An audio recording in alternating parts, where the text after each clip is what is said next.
Burke Lakefront Airport is losing money, a lot of money. And with the Browns leaving town, that could get a whole lot worse. So the issue is really front and center at a Cleveland City Council meeting today. 19 News reporter Katie Tursick joins us live with the story. So Katie, with this money, are taxpayers on the hook for this?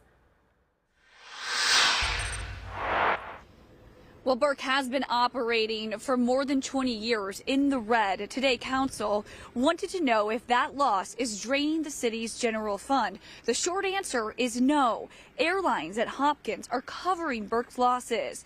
But with the Browns leaving downtown, Burke's future looks even more uncertain.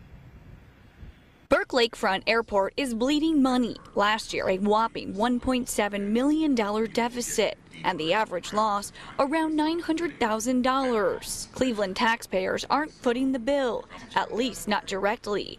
Airlines at Hopkins are. Burke makes most of its money from parking and leases, but parking revenue is tied to the Browns. We've noticed that the years that we have higher parking revenue at Burke happen to be the years that the Browns are playing the best. And so we think that there's a strong correlation between that revenue source. With the Browns moving to Burke Park, the revenue could drop. Councilman Charles Slife says the key is what replaces Burke. So Burke is operating at a loss, but it's not coming at a loss that is causing us to sacrifice city services. I think the big question moving forward is if Burke were to close, what would occur on that site to make sure that it is developing enough tax revenue. After today's hearing, Slife and Jessica Trevisano did a joint interview, a show of collaboration between council and Mayor Justin Bibb's team. Both sides say they want what's best for Cleveland.